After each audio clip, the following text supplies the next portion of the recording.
Bom dia, irmãos. Bom dia. Agradeço mais uma vez ao Senhor por poder estar aqui com vocês hoje. É de grande alegria para o meu coração poder compartilhar a palavra de Deus com vocês. Queria pedir perdão de antemão, eu estou saindo de um resfriado, então se eu der uma engasgada aqui ou faltar a voz, peço a compreensão de todos.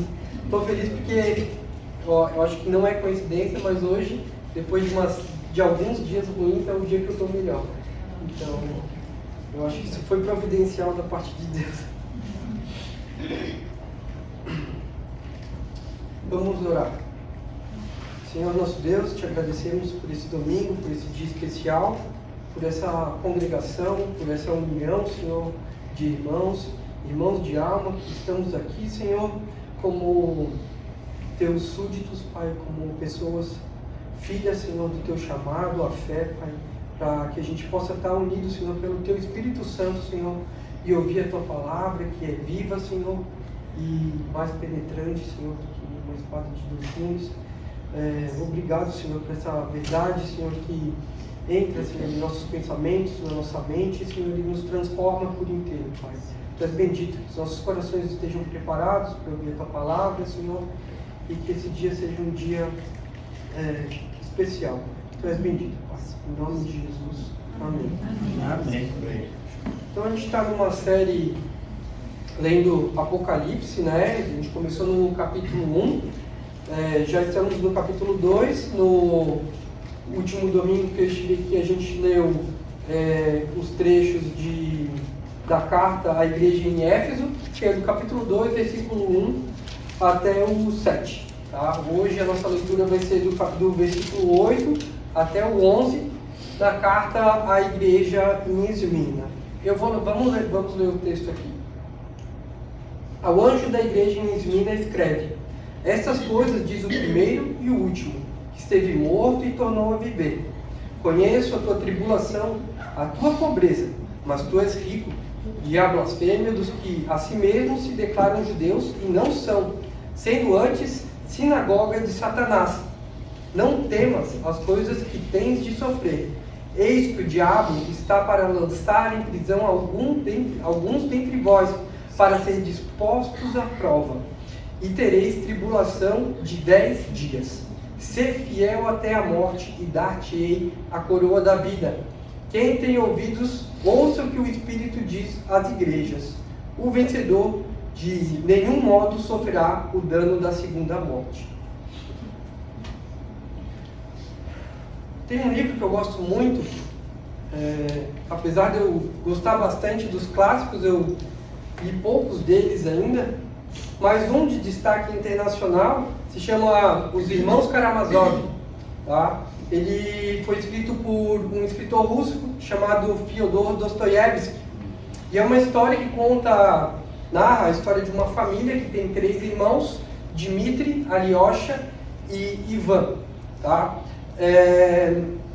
Em uma das conversas que esses irmãos têm um com o outro, Ivan, que era um ateu, ele estava tentando, não persuadir, mas contando a forma que ele tinha chegado aos pensamentos dele, em várias conversas com o Alyosha. Em uma delas, ele conta uma história que ele escreveu. E essa história conta que Jesus ele voltou, né, na época da Inquisição Espanhola, e ele voltou em Sevilha, né? Quando Jesus começa a andar por Sevilha, existia no local um grande inquisidor, que imediatamente ele leva Jesus para a prisão, com um consentimento de várias pessoas do povo também. Tá? Esse inquisidor, esse grande inquisidor, ele é um cardeal. Tá? E ele acusa Jesus de ter deixado a humanidade sem liderança ao rejeitar as 3 tentações que o demônio fez para Jesus no deserto. Tá? E aí, o inquisidor, né, ele não aceita, ele fala que Jesus não ter aceitado as tentações foi uma perda de uma oportunidade de dar à humanidade o que ela mais precisava realmente. E que naquela situação, por Jesus ter negado as tentações de Satanás, a igreja teve que assumir esse erro que Jesus teve e criar ordem baseada no controle e na submissão das pessoas. Tá? O grande inquisidor, ele chega a dizer a Jesus, né, que o ser humano, ele nunca vai entender a diferença entre o pão como um mero sustento do nosso corpo e o verdadeiro pão da vida. O que o inquisidor estava querendo dizer é que as pessoas não sabem valorizar a verdade, a liberdade que Jesus trouxe para as pessoas. E que o que Jesus estava repetindo ali em Sevilha ia causar desordem e caos. Então, eles unidos pedem que Jesus se retire novamente. Tá? E eu acredito que se Jesus voltasse aqui no Brasil, ele seria preso novamente. Tá? E com consentimento de autoridades e do povo também. A libertação que Jesus nos dá sempre foi uma ameaça para o mundo, porque mostra realmente o que existe no coração humano, tá? Que é a idolatria e o desejo de receber glória. Tá? Homens livres da escravidão do pecado, eles se apegam à verdade, né? E não se submetem a tiranias e estão dispostos a dar a sua vida pela verdade. Né? Ninguém morre por uma mentira. João Calvino, um dos reformadores, né, um grande teólogo que todos nós conhecemos, ele tem uma frase que diz que o coração do homem é uma fábrica de ídolos. Tá? Mas enquanto existirem pessoas querendo serem idolatradas e pessoas que as idolatram, haverá perseguição a Jesus e aos seus seguidores. A liberdade que temos em Jesus desmascara o mal que existe dentro do nosso coração. Né? E não se engane, a idolatria é um dos pecados mais perigosos. No entanto, que durante todo o Antigo Testamento e muitas vezes no Novo Testamento também, a gente vê Deus lutando contra a idolatria das pessoas. E elas idolatram outros deuses, idolatram pessoas. Foi isso que aconteceu quando Pedro e João tentaram evangelizar em Atos, deram o nome dele de deuses, de Júpiter e Mercúrio, se eu não me engano, e logo começaram a idolatrar esses dois apóstolos, né? E eles rasgaram suas vestes falando, não, olha, a glória tem que ser para Deus. Então, existe essa natureza dentro de nós que sempre quer ou a glória de Deus ou idolatrar alguém de alguma forma. E quando essa idolatria ela se torna uma coisa extrema, as pessoas começam a se tornar violentas, né? Não aceitam a verdade, tapam os seus ouvidos, como foi o que aconteceu com Estevão, quando ele começou a pregar em Atos para aquele povo que estava ali, falando a verdade, e eles tapavam os ouvidos, não querendo ouvir a mensagem de Estevão. E não é à toa que os 2 primeiros mandamentos eles têm a ver com idolatria. Não terás outros deuses diante de mim e não farás para ti imagem de escultura. E essa perseguição que a gente vê aqui nessa história, ela permeia a história dos evangelhos e depois também a história de Atos e o decorrer de toda a história da igreja. Sempre existe alguém querendo ter uma autoridade acima de todos, ter um controle e um domínio, subjugando outras pessoas, e sempre vai haver também uma igreja forte lutando nesse momento de perseguição. Um exemplo aqui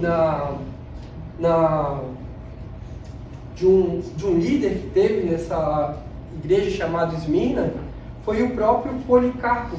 Policarpo ele era conhecido como Policarpo de Esmirna, e ele foi um dos líderes dessa igreja, provavelmente deixado pelo próprio apóstolo João. Esse Policarpo ele foi martirizado, perseguido, mas a história conta que ele não se dobrou à idolatria, não abriu mão de ser fiel a Deus, mesmo quando ele estava indo para a fogueira ao pedido de soldados que eles negassem o Senhor, que adorassem a César, que fizessem um sacrifício, ele falou: por 86 anos eu servi o Senhor e ele não me fez nenhum mal. Como eu vou agora, no final da minha vida, blasfemar contra o meu Senhor? E judeus e gentios se uniram para encher aquela fogueira de Policarpo de uma forma surpreendente por causa da raiva dos judeus. Eles até mesmo trabalharam no sábado para botar mais lenha na fogueira. E quando eles foram atear fogo, Policarpo ele disse que o Senhor ia dar a calma que ele precisava naquele momento. E ele foi queimado vivo por se manter fiel às Escrituras. E na história a gente vê que todos os seguidores de Jesus, a maioria dos discípulos, com exceção de João, né, eles tiveram um fim trágico. Tá? Agora, pensando um pouco mais no texto, eu queria lembrar algumas coisas em relação à série que a gente está fazendo, mas relacionada às cartas em si. Tá? Elas são 7 cartas, a gente já viu a primeira que foi Éfeso, e essa próxima carta ela segue a mesma lógica de todas as outras. Tá? Elas iniciam com uma caracterização de Cristo, de acordo com o que é dito no capítulo 1. Tá? Então, em Éfeso, ele disse que ele era aquele que andava no meio da igreja, né, entre os candelabros ali. Aqui, ele vai ter uma outra caracterização relacionada ao contexto daquela igreja também. Tá? A gente vai ler um pouco mais para frente. Sempre há elogios, com exceção da igreja de Laodiceia, né? Às vezes uma crítica ou uma recomendação, tá?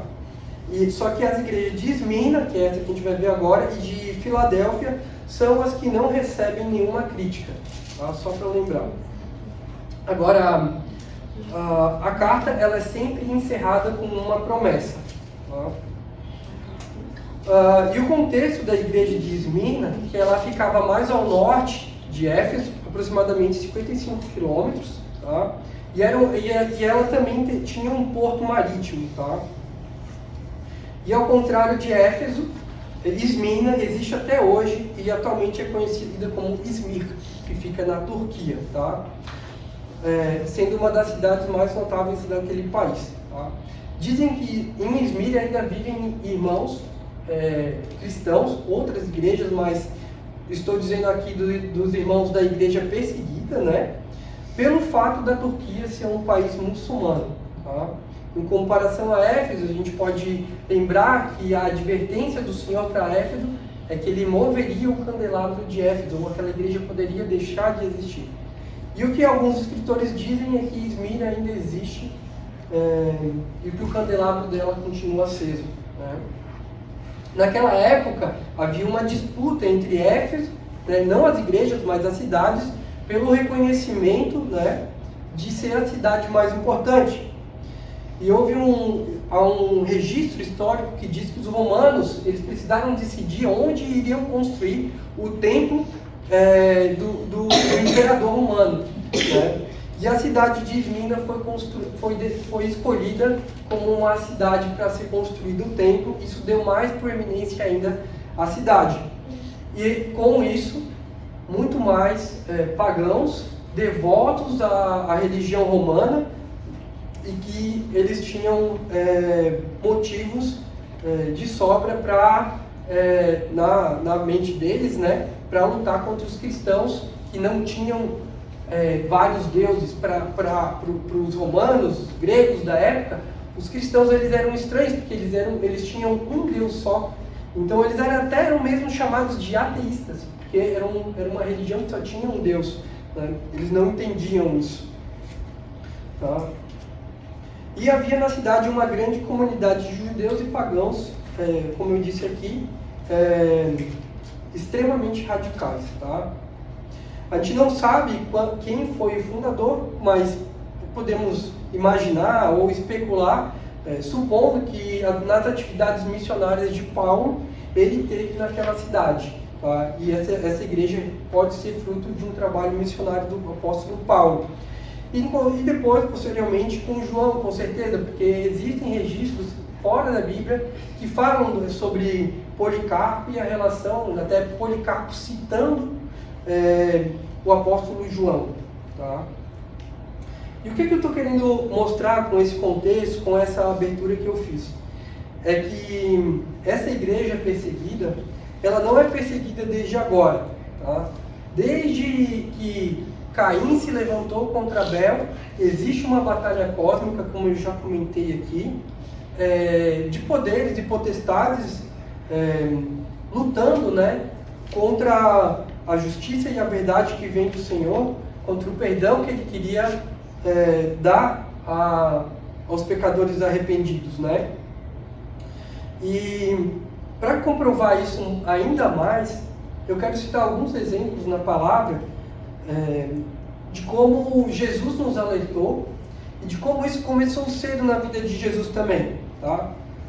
Durante o ministério de Jesus, ele informou várias vezes os seus discípulos que ele ia ser morto.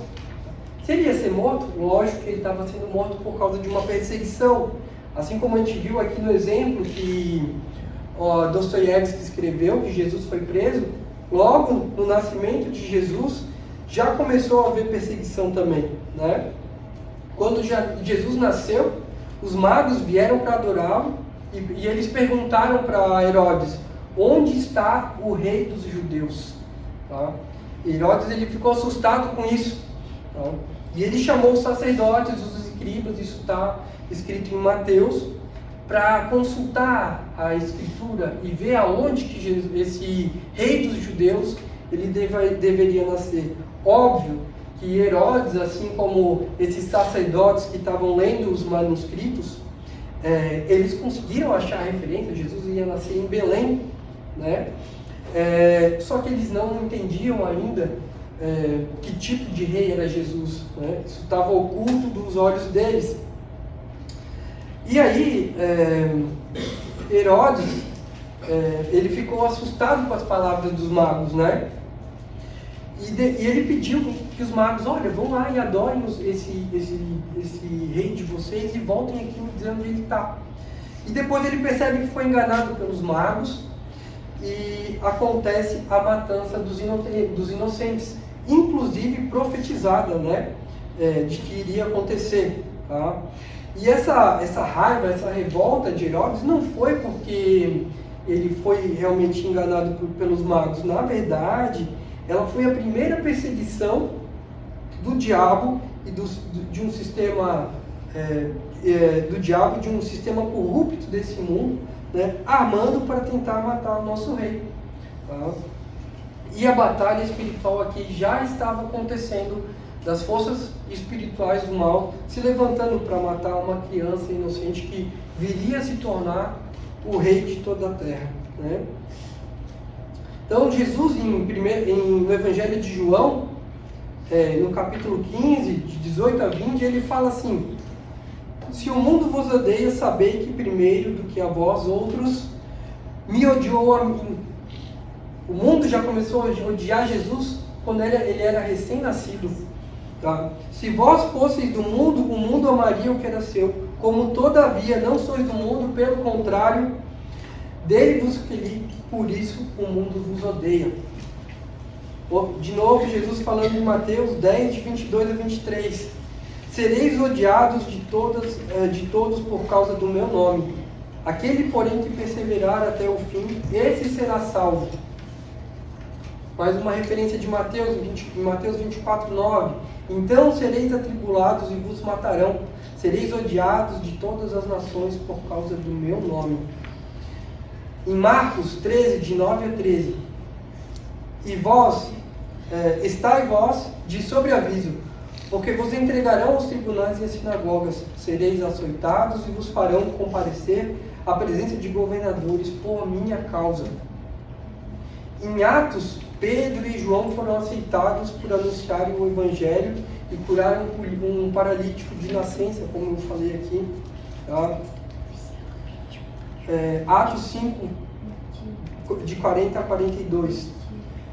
Chamando os apóstolos, açoitaram-nos. Aqui as profecias de Jesus já estão se cumprindo. e ordenando-lhes que não falassem nesse nome de Jesus, o soltaram. Eles, porém, saíram da presença do Sinédrio, regozijando-se por terem sido considerados dignos de sofrer afronta por esse nome. E o que eles faziam? E todos os dias no templo e de casa em casa não cessavam de ensinar e de pregar Jesus, o Cristo.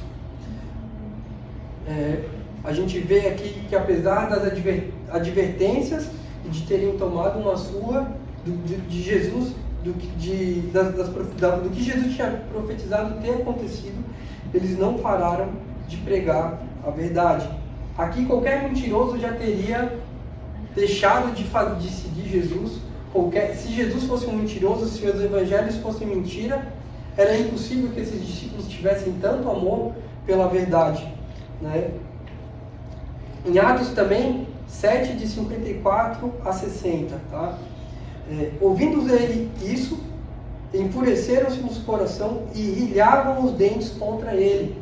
Mas ele, cheio do Espírito Santo, fitou os olhos no céu e viu a glória de Deus que estava à sua direita e disse: Eis que vejo os céus abertos e o Filho do Homem em pé à direita de Deus. Eles, porém, chamando em voz alta, tamparam os ouvidos e unânimes arremeteram-se contra ele, o expulsando da cidade, o apedrejaram.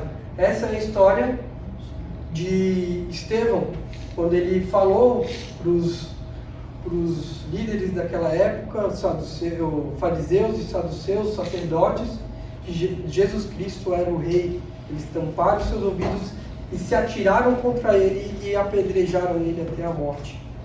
Continuamos vendo vários exemplos aqui de como as forças do mal se levantam contra a justiça e quando a verdade ela é pregada.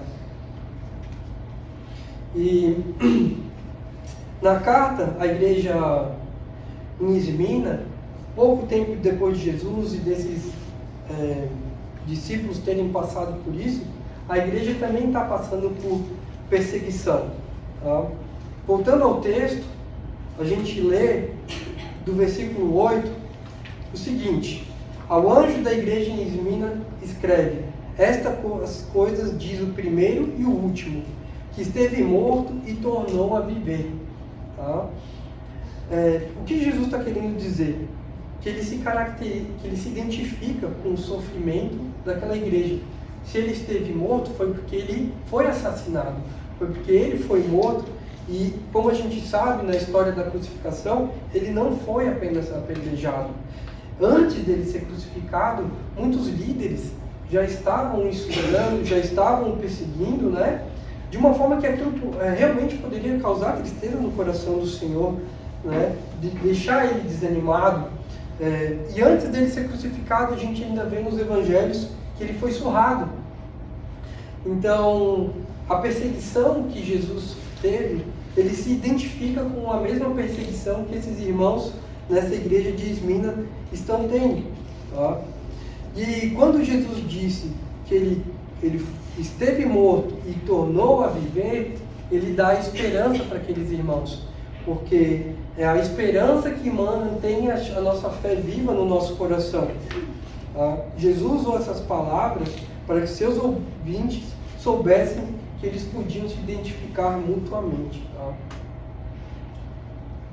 A carta à igreja de Esmina, ela não tem nenhuma repreensão. Até é difícil imaginar que uma igreja que estava sendo perseguida e se mantendo fiel tivesse algum tipo de repreensão, né? Seria como se fosse um desânimo, né? E Jesus aqui, ele não usa nenhum tipo de condenação para esses irmãos que já estavam sendo perseguidos, né? O Senhor não tem nada além de elogios para essa igreja oprimida. Tá? A sua fidelidade permanece como um brilhante exemplo para todas as igrejas em todos os lugares. O alerta que essa carta traz não é uma advertência, é um alerta, né? Ele fala: conheço a tua tribulação e a tua pobreza, mas tu és rico, e a blasfêmia dos que a si mesmos se declaram judeus e não são, sendo antes sinagoga de Satanás. Versículo 9.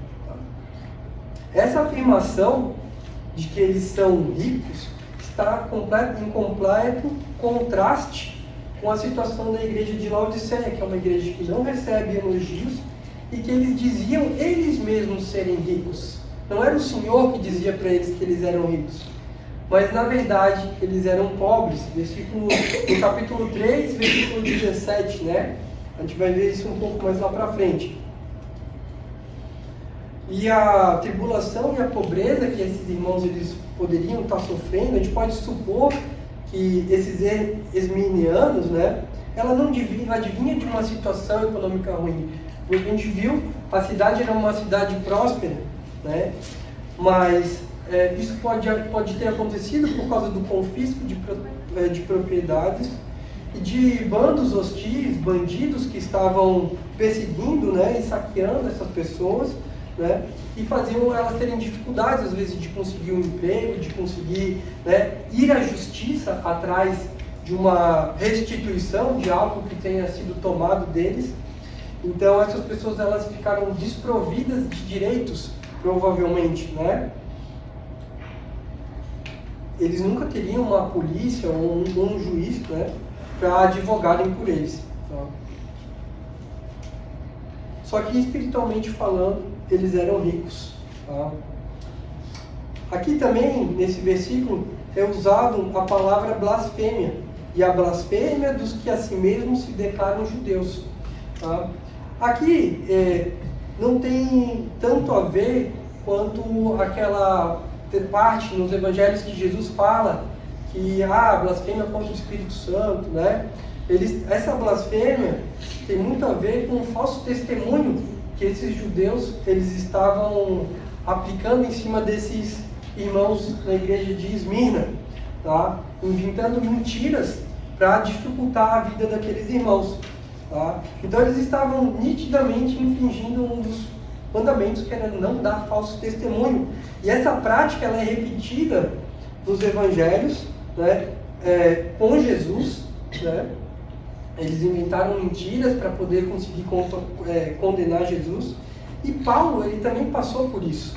Então a gente vê que essa prática ela era comum entre os judeus. Eles arrumavam todo tipo de subterfúgio para conseguir condenar uma pessoa cristã, um seguidor de Jesus, né? Tirando um exemplo aqui de Paulo, né? Quando ele estava diante das autoridades tessalônicas, eles diziam que ele vinha transtornando o mundo, tá? E de que agir contra o decreto de César, que ele incentivava as pessoas a agirem contra o decreto de César, afirmando Jesus ser outro rei. Né?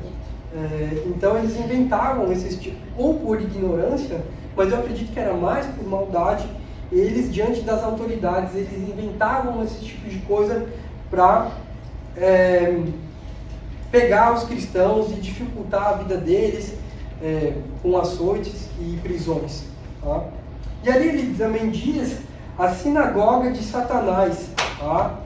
E em todo o Novo Testamento a gente vê várias vezes que os judeus eles se reuniam nos sábados.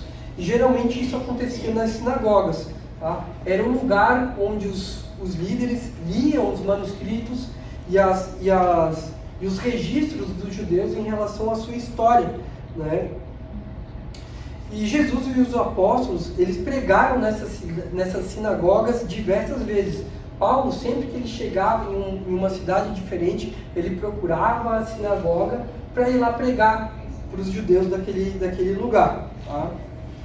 E aqui a gente vê que, como os judeus eles rejeitaram o Messias, o próprio Jesus nessa mensagem, ele diz que agora eles não são mais sinagogas do Senhor, eles são sinagogas de Satanás. Tá? Versículo 10. Não temas as coisas que tens para sofrer.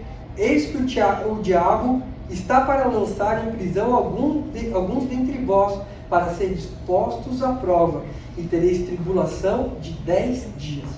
Sê fiel até a morte, e dar-te-ei a coroa da vida.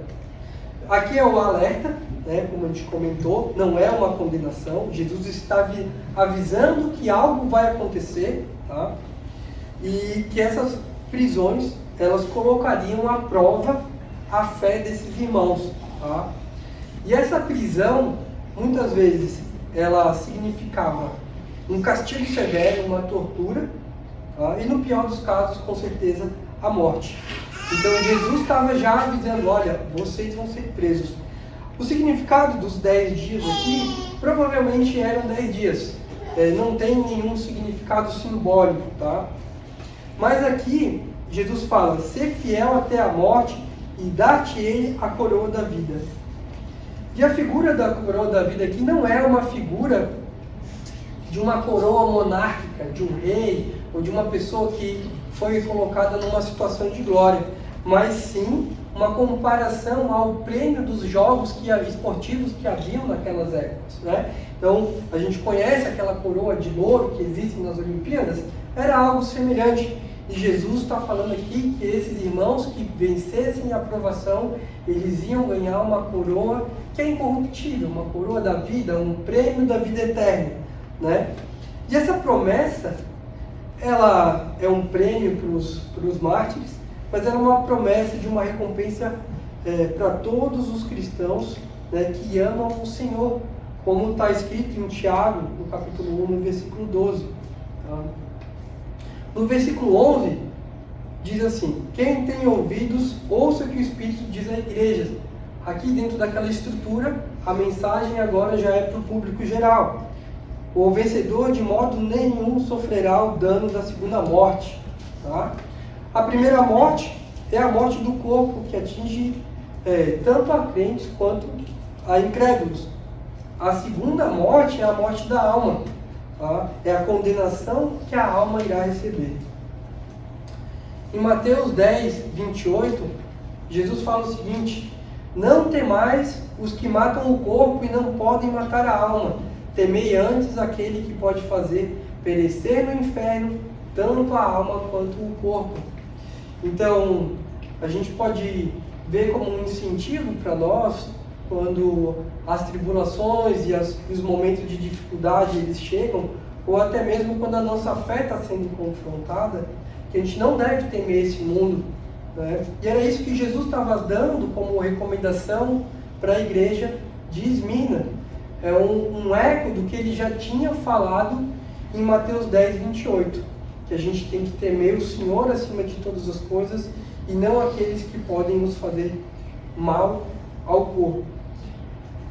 Indo para o final, irmãos, eu queria perguntar, me salta a curiosidade, né? Por que a perseguição aos filhos da luz permeia todas as histórias das Escrituras e toda a história da igreja até hoje? A gente sabe, né, com exemplos hoje em dia que muitos lugares do mundo ainda é proibido e vai continuar sendo proibido a confissão da nossa fé em público. Temos exemplos de vários lugares no mundo onde as igrejas são perseguidas, exemplos nos noticiários aqui também, que a gente viu recentemente, se não me engano foi em 2022 ou 2020, aí, que invadiram uma igreja católica em Curitiba com uma série de manifestantes, interromperam o culto que estava acontecendo ali, né, em claro sinal de rebeldia contra a igreja, né, contra o que a igreja representa. Recentemente no Chile também, eu lembro de noticiários de uma manifestação em que uma série de pessoas entrou dentro da igreja e tocou fogo dentro da igreja, né? Como eu falei no começo, eu imagino que essa perseguição aos filhos da luz, ela acontece porque temos a idolatria dentro do nosso coração, uma coisa tão forte dentro do coração humano que não suporta nada que venha de Deus, nada que venha da luz, nada que seja puro e verdadeiro. Tá? E por que Deus, sendo o autor de toda a história, né, ele escolheu que o seu povo fosse perseguido? Né? Por que Jesus teve que sofrer do jeito que ele teve que sofrer? Porque existe morte envolvida no nosso resgate. né?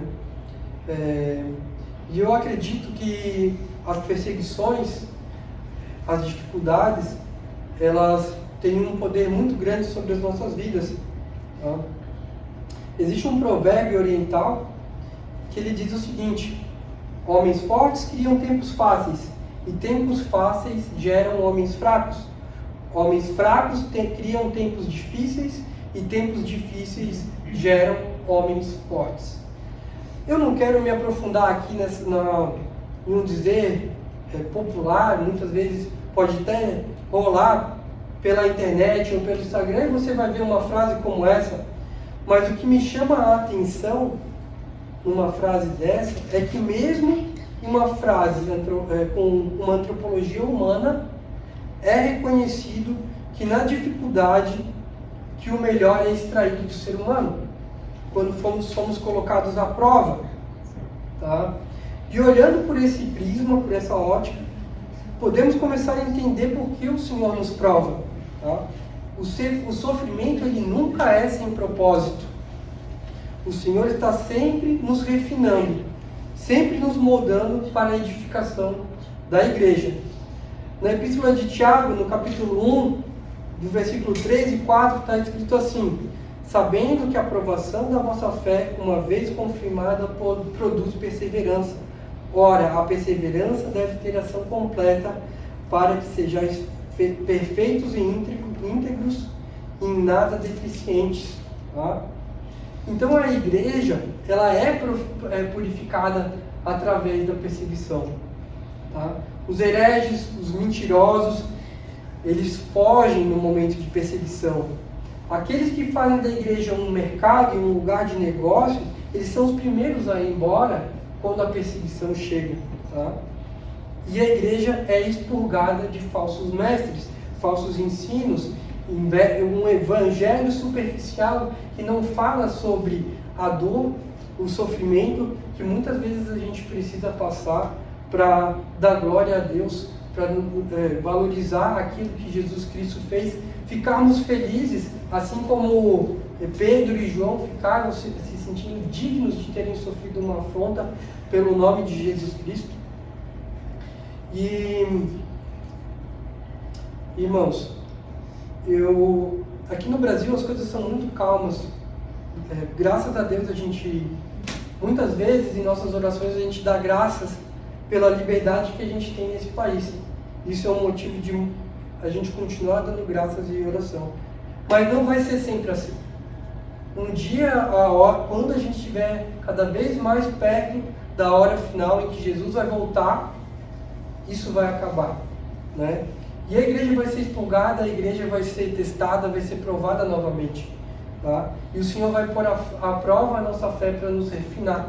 E a gente tem que estar consciente de que os evangelhos, eles estão recheados, permeados desse tipo de situação, e que a gente também esteja preparado para esse momento. A gente leu aqui na introdução a mensagem de Paulo à igreja de Éfeso, em que ele orienta a igreja a usar as armaduras do Espírito. Essas armaduras, elas foram usadas com certeza por Policarpo, a espada da palavra, o escudo da fé, enquanto ele estava sendo queimado vivo na fogueira. Com certeza ele estava usando toda a armadura do Espírito. Mas, apesar de a gente ver no horizonte as perseguições aumentando contra a igreja, existe uma mensagem de esperança. Tá? E na carta à igreja de Esmirna, ela termina com uma mensagem reconfortante. Ele diz: o vencedor de modo nenhum sofrerá o dano da segunda morte. Tá? E o próprio João, na epístola de 1 João, no capítulo 5, do versículo 4 a 5, ele diz o seguinte: temos a promessa de que venceremos o mundo, porque todo que é nascido de Deus vence o mundo. E esta é a vitória que vence o mundo, a nossa fé. Quem é que vence o mundo, senão aquele que crê em Jesus Cristo? Amém, irmãos. Eu termino com esse versículo, deixo essa mensagem para vocês. Somos nós aqueles que temos Cristo. Jesus, que vencemos o mundo e que a nossa fé seja um instrumento para a gente conseguir vencer essa batalha.